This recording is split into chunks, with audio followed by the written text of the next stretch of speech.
Hello everyone, welcome back to our channel. My name is Michelle, and in today's video I will be sharing with you my experience, my birth experience at Advent Health.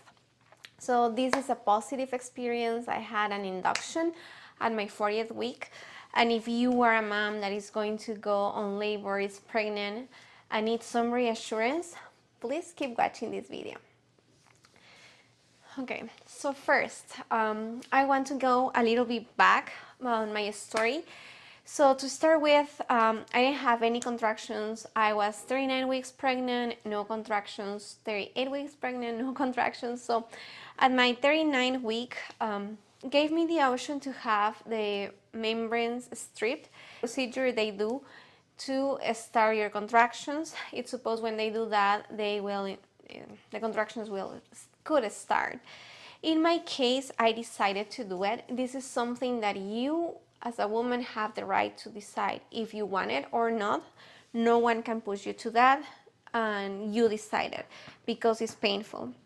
I did it and it didn't help at all. I didn't have contractions after that. I was not dilated, so it didn't help and it was very painful. So I wouldn't recommend you. Based on my experience, I wouldn't recommend you.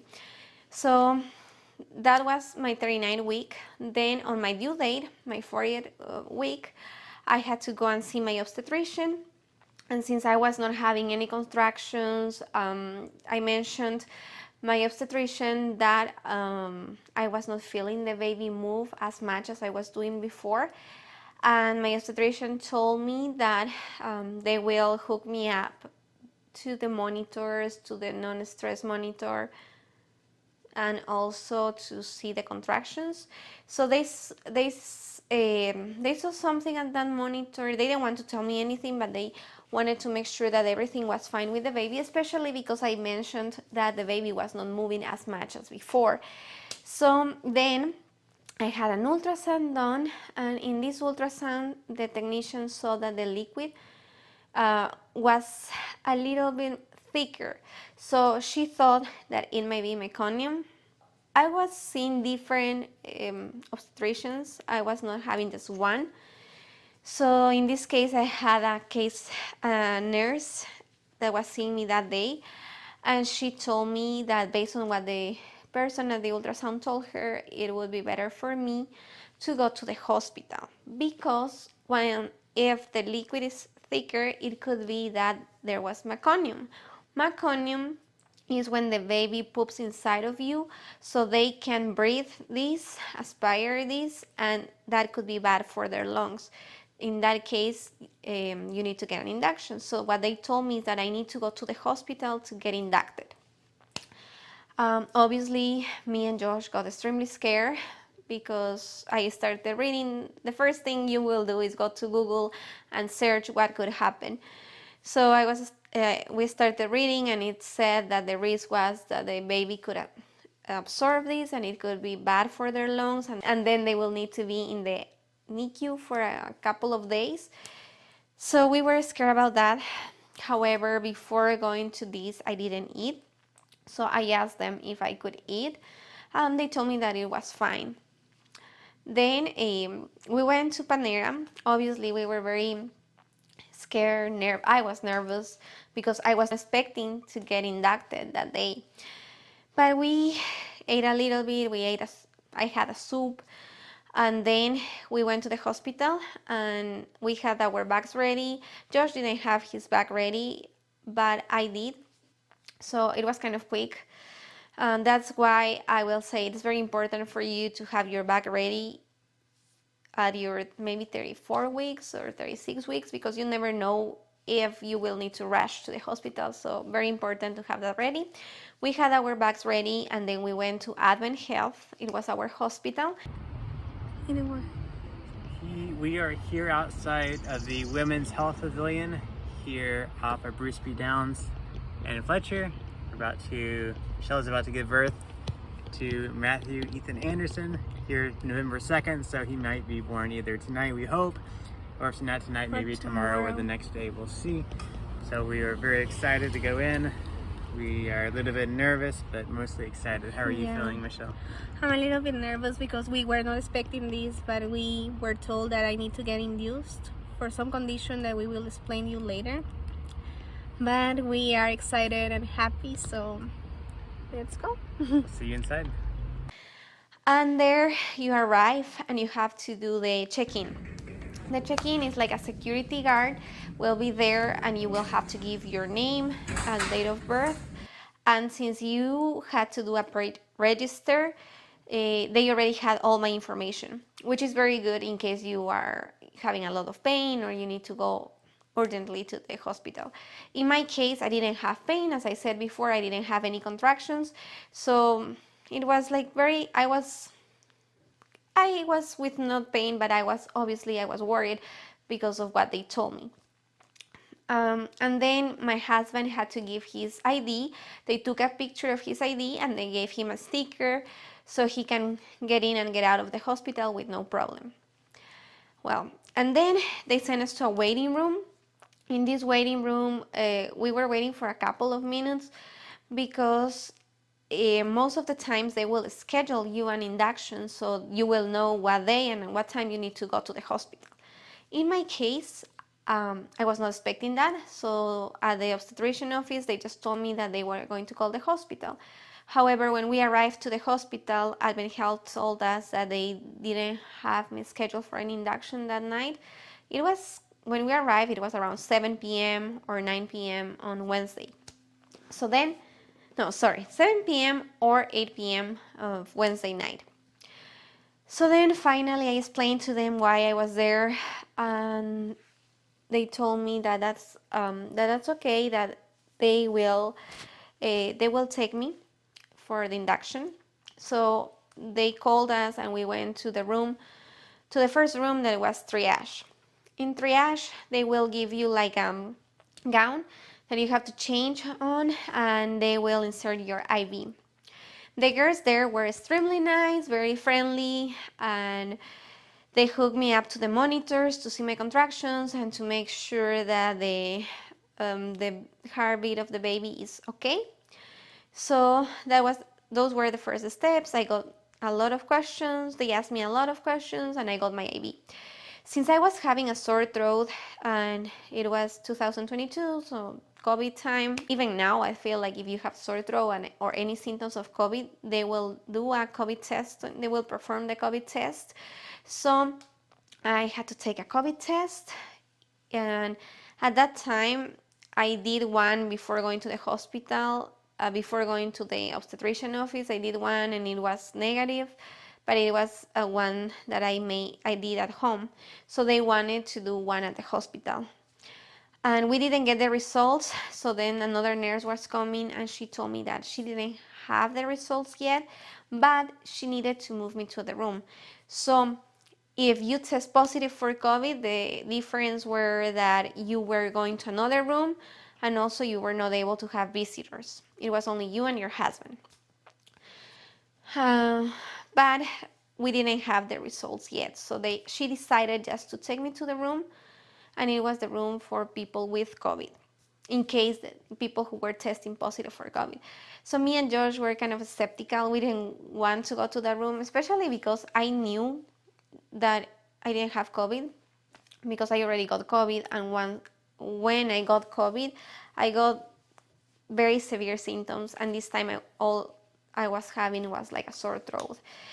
So we went to this room. It wasn't that nice, and this was going to be the labor room, but it wasn't that nice. I don't know if because my Advent Health was old or I don't know why, but it wasn't the best. Also, in Advent Health, they give you the option to give your birth plan. So I was wanting to have a bathtub just in case that I wanted to use it, because I know when you go to in warm water, it helps you to relax. It will help you with the pain. So that's an option that I wanted to have. So in this room, they had a bathtub. However, it didn't seem to be very clean. It was kind of old. So I decided not to go into the water. But we were with that nurse, we were in the room. I will show you a video of the room. And The girl there was extremely nice, the nurse. It was a young girl. I don't remember her name, but she was very, very accommodating. And she explained everything to me. Unfortunately, I couldn't move to that room. Then I got the results, and obviously I was not positive for COVID. It came negative. However, I had to stay in that room. So with my husband, we were making jokes that this was the COVID room, and maybe that's why it wasn't that nice. And since it was late and then they were not expecting us, Josh had to sleep in the pull-out sofa, but they didn't have blankets or pillows for him. So that was a bad thing. I guess because it was late at night and maybe most of the rooms were occupied. That's the reason why they didn't have it. But at the end of the night, we stayed there in that room, and since I was going to be induced, the nurse explained to me that she was going to give me a pill that I had to put under my cheeks, and that was going to start causing me contractions. So they gave me that pill around 9 p.m. or so, and then the nurse was coming every 2 hours to check on me to see how I was doing, if I needed anything. So she was extremely nice. And after getting that pill, I was not getting any contractions. I didn't have any pain during that night. The only concern and the reason why I couldn't sleep is because I was extremely excited for having my baby, but also I was concerned for this meconium. So I couldn't sleep at all. Plus the nurse was coming to check on me. But then the hours passed by. I think Josh slept a little bit. So when he woke up at around 4 or 5 a.m., I told him that I was having some contractions. So then they gave me the ball. They have everything at the hospital. So I had that big ball where you can start doing some exercise, moving around. So you start dilating or helping with the pain. But I started doing that with Josh, and the contractions started getting like more painful, and I started having more contractions. So the nurse came and she told me that she was supposed to give me another dose of that pill, but she wouldn't do it because of the pain that I was having, and how often the contractions were. Another thing is that I was extremely thirsty, but they couldn't give me any water. The only thing that they could give me was like ice chips. However, my throat was so sore that I didn't want that because it was burning me. But then the nurse gave me a little bit of water because she knew that I was extremely thirsty, and I really liked that nurse. But at 7 a.m. she had to leave, and then the other nurse was coming. This nurse was not as nice, and when she came, she was very pushy in getting the epidural, because by this time my contractions were bad. So I didn't want to take the epidural yet, and I knew based on the classes that I took, and I knew that I had other options. I could have the mask, the gas, the oxygen. Well, I'm not sure if it's oxygen, but it's a mask that will help with your pain. Or I could have like a medicine through my IV. So that's what I decided to have. It was like through my IV, they gave me Estadol, that is a pain medicine, but it's very strong. So it didn't reduce my pain. Let's say that my pain level was a 9 out of 10. And with that medicine, Estadol, that I got, it was reduced to 7 or 8 out of 10. So the pain was extremely strong. The only thing that I was feeling was more drowsy, more dizzy, and kind of out of it, which I didn't like it, because I wanted to be more alert. I wanted to be there to talk with my husband, to express what I was feeling, and it was kind of impossible because I was kind of drugged at that point. But Josh was advocating for me, so that was really good. I had all his support, and that was very important. I am very thankful for that. But at that point, I felt that I didn't like using that drug, because, as I said, it wasn't reducing my pain, but it made me feel very druggy, very drowsy. So then around 8 or 9 a.m., they came and they told me that if I want the epidural. And I said that that yes, definitely I want the epidural because the pain was getting very bad to a point that I couldn't stand. So a very good doctor came. The nurse that was there told me that he was the best with epidurals, and actually he was. He was very good doing it. He explained to me the process, and he explained to me the importance of staying still when you get the epidural. So the good thing of having Estadol, that it was the painkiller, the medicine that I got through the IV, was that I didn't feel anything with epidural. So he just told me to sit in a certain position, and the nurse was holding me, and I got the epidural, and I was very scared of getting it because I knew that it was painful, that it was supposed to hurt you, that you are not supposed to move and to stay still. But everything went smooth for me. Since I got the painkiller, I didn't feel anything. So they told me, yeah, you got the epidural. And I was, what? I got the epidural, but I was kind of still drowsy. And I was like, did I get the epidural? And they said, yes, you are good to go. And once I got the epidural, everything was much better. Like my pain reduced completely. I was only feeling this pain when I was having the contractions, but it wasn't as bad as before. So I was very thankful for that. Once I got the epidural, everything got much better. And now I was getting contractions, and we just needed to wait till I was dilated to push. But also for that, my water needed to be broken, so they were going to use like an instrument to break the water. However, thanks God, I didn't need that, because at one point when I was laying on bed, I was still drowsy of that medicine, but I was laying on bed and suddenly I felt that I was completely wet, and I felt like a warm liquid coming down my legs. And then I told Josh to call the nurse, and then the nurse came, and they said that yes, that was my water breaking, and that thanks God the water was clear, so no meconium, so there was no risk for my baby. And I was feeling much better after knowing that there was no meconium. So at that point, they told me that that I was dilated, that I can start pushing. So every time I was getting a contraction, I needed to push. I know that in Advent Health, I was told that there were bars and that I can decide what position I wanted to push.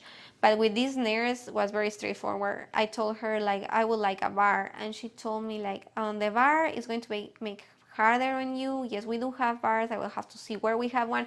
Kind of like she pretty much told me like, no, there are no many bars. It's going to be an inconvenience. This is the best position. And at that time, I didn't want to stress, so I was like, oh, okay, there are no bars, it will take longer, so let's do the position, like laying on my back.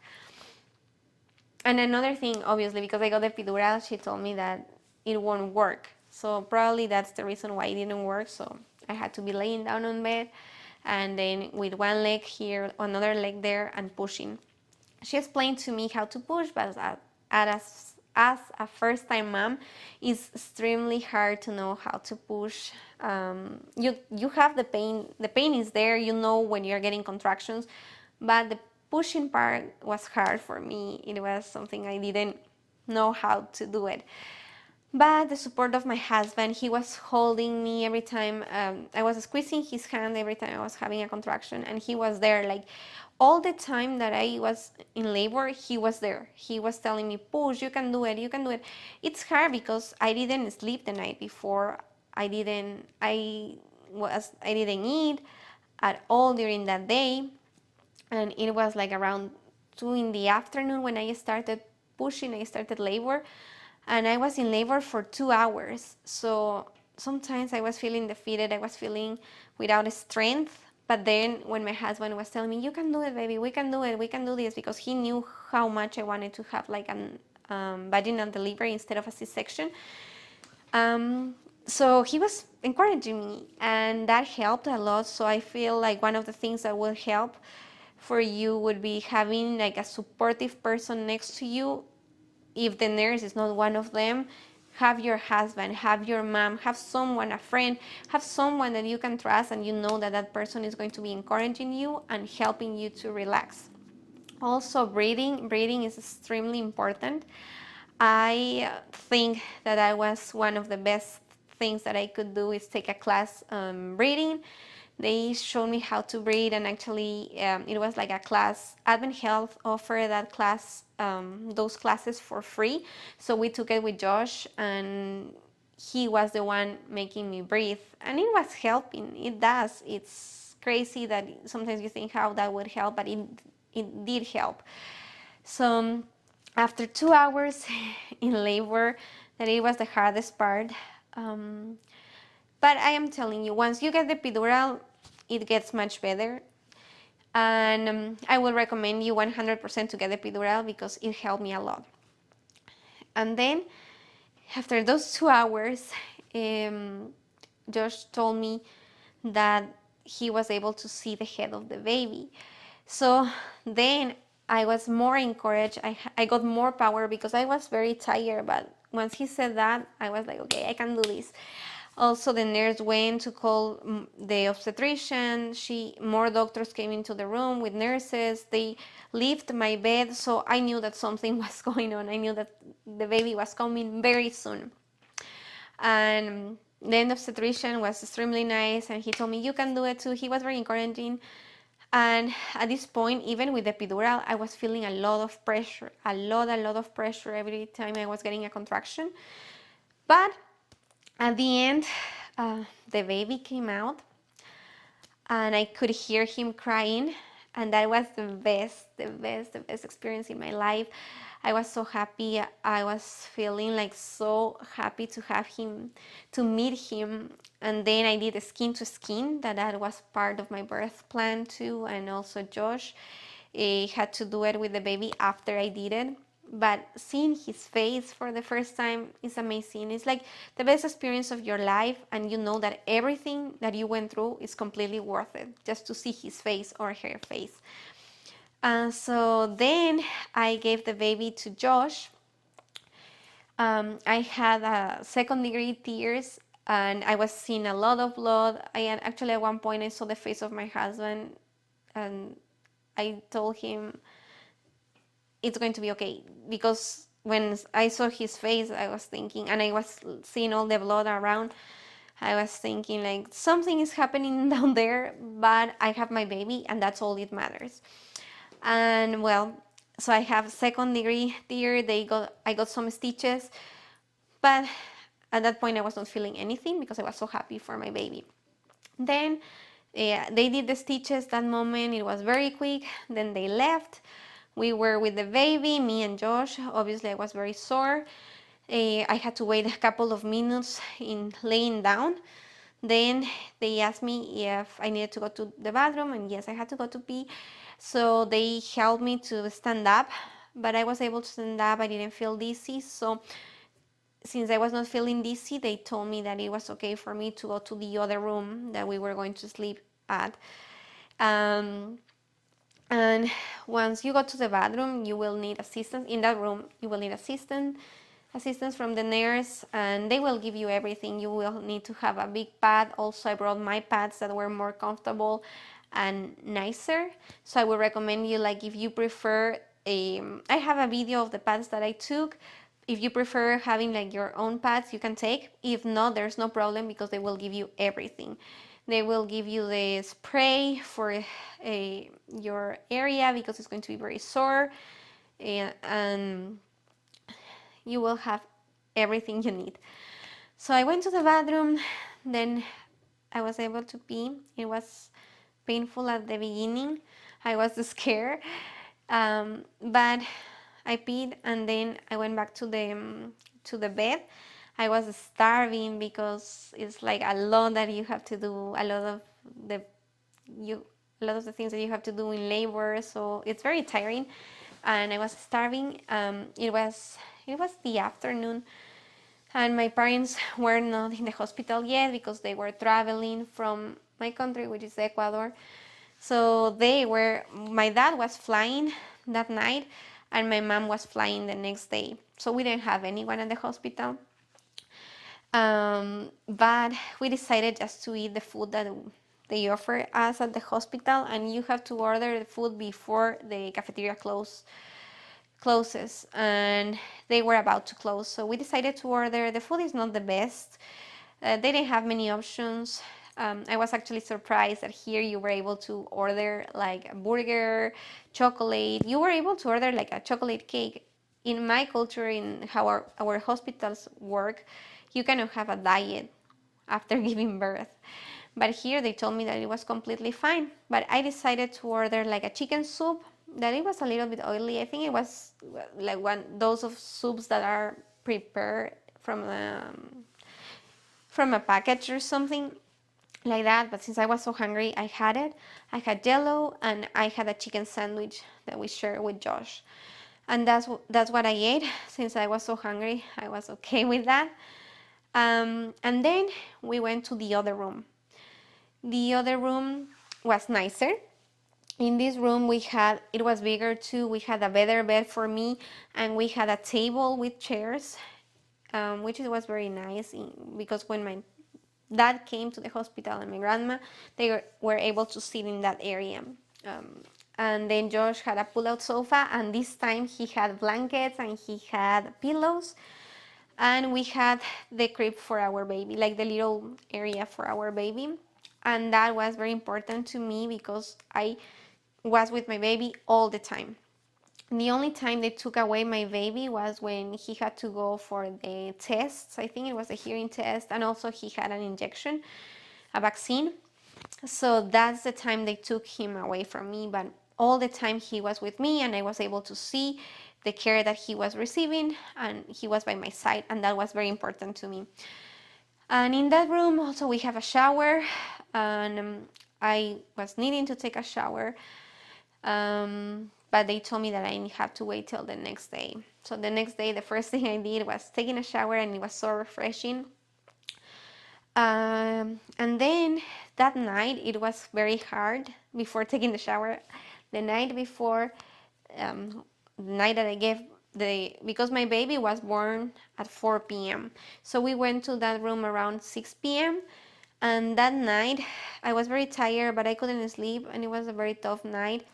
The nurses were coming every 2 hours to make sure that you were feeding your baby.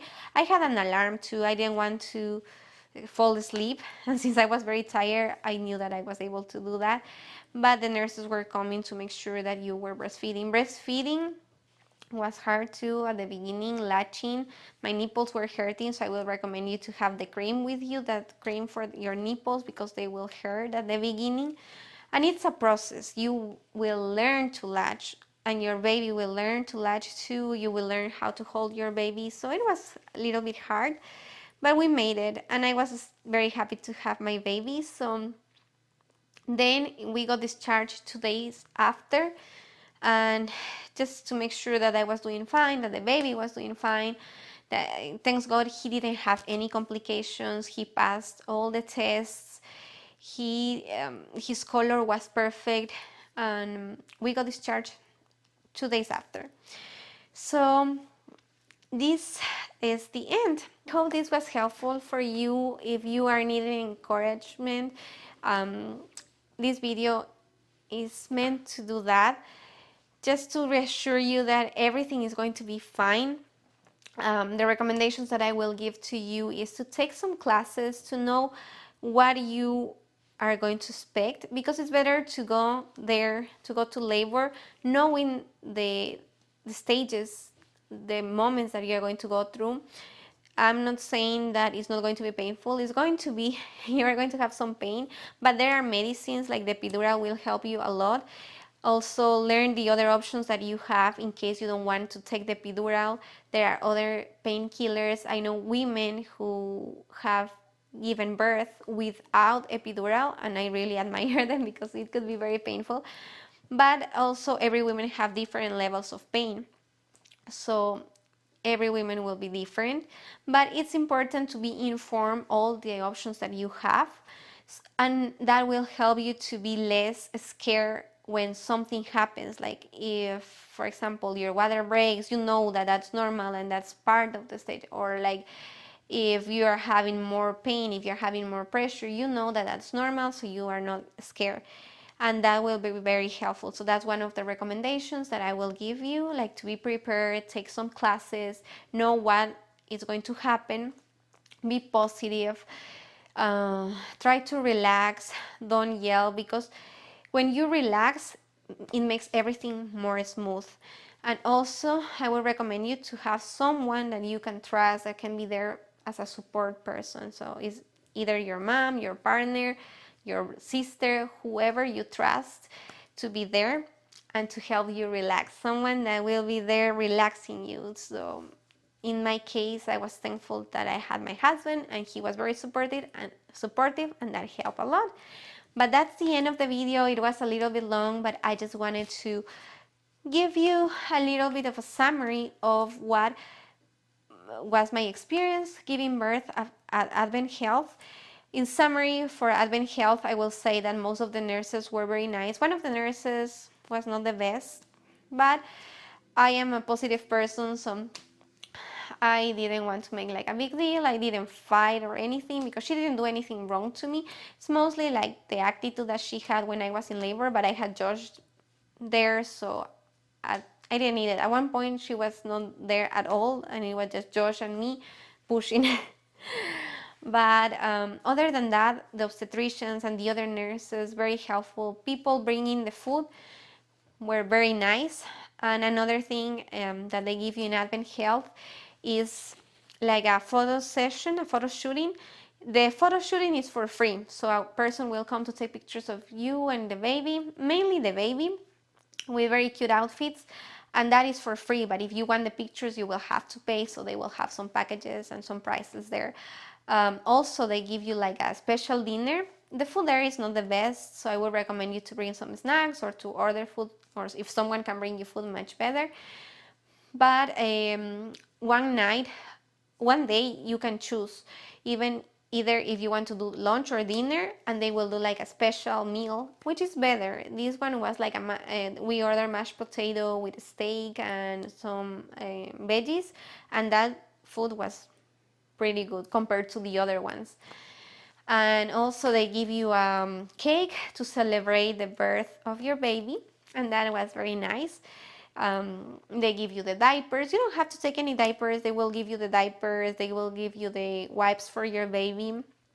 And since you are paying for that, it's better to take advantage because you are paying for that.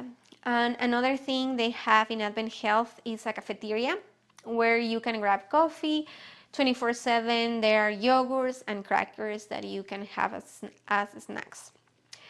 So in general, I can say that it was a good experience at Advent Health. And also, I am surprised of how smooth my pregnancy went. You don't know what to expect, but in this case, everything went very smooth. I feel like my attitude, knowing about the process of labor helped me a lot, and having the support of my husband, as I said before. So congratulations on your pregnancy. I know that you are getting close to the delivery. My first recommendation would be don't be scared, don't get nervous. You can do it. Our bodies are prepared for this. So thank you so much for watching, and I hope this video was helpful for you, and see you in the next video. Bye.